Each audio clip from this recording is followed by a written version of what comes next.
Today, Kenya experienced an unprecedented attack on its democracy, rule of law, and the integrity of its constitutional institutions.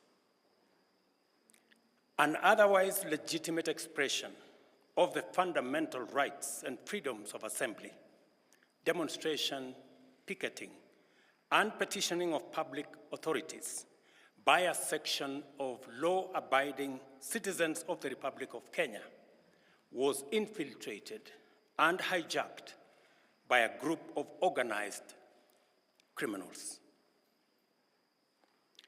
Most regrettably, today's attack on Kenya's constitutional order has resulted in the loss of lives, also destruction of property and desecration of institutions and emblems of our sovereignty. Today's events mark a critical turning point on how we respond to grave threats to our national security.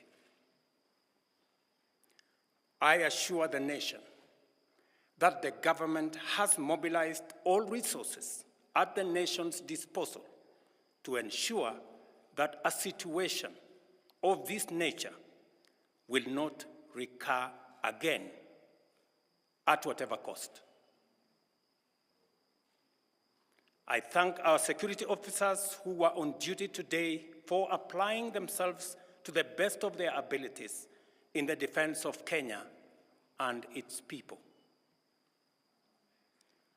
Accordingly, I have directed all the organs of our national security to deploy measures to thwart any attempt by dangerous criminals to undermine the security and stability of our country. As the people of Kenya go to bed tonight, I give you my assurance that your security, that of your families and property, remains my utmost priority.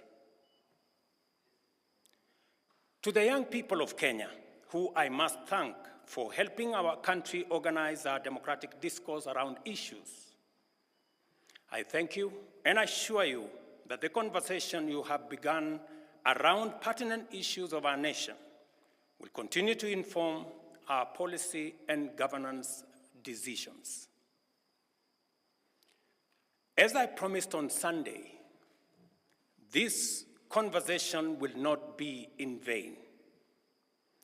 I will not only champion for the cause of issue-based, policy-oriented, and tribeless engagement on critical national issues, but also provide a framework for this conversation to be processed and its outcomes implemented.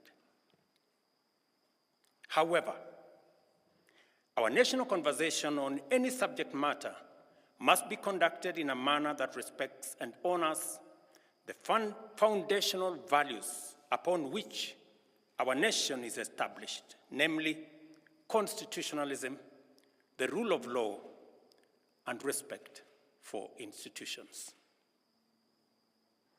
It is very painful for Kenya that a conversation this crucial was hijacked by dangerous people who have caused us the kind of loss we have incurred as a nation today.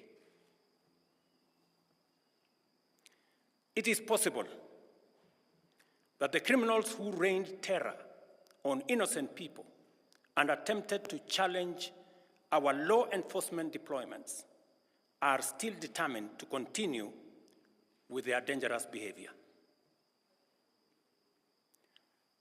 I assure the nation of the government's determination to fulfill its constitutional duty of protecting the people of Kenya against all forms of harm.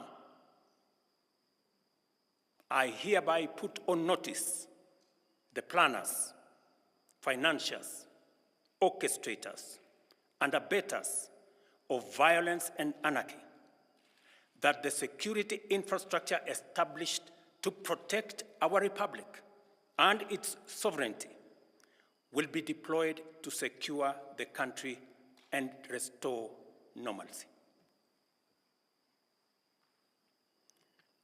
It is not in order or even conceivable that criminals pretending to be peaceful protesters can rain terror against the people, their elected representatives, and the institutions established under our Constitution, and expect to go scot-free. We must isolate crime from democratic expression and separate criminals from people exercising the freedom of expression and divergent opinion. I shall continue to lead a government that is fully committed to maintaining the integrity of our state, promoting the unity of our nation, and enhancing the peace and security of all citizens and their livelihoods. I am bound under sacred constitutional mandate to respect, uphold, and defend the Constitution of Kenya, which declares that all sovereign power belongs to the people, and that this power shall be exercised only in accordance with the Constitution. The government will therefore uphold its constitutional mandate to secure our nation and its development, and shall treat every threat to national security and the integrity of our state as an existential danger to our republic. Accordingly, I assure Kenyans that we shall provide a full, effective, and expeditious response to today's treasonous events. Thank you.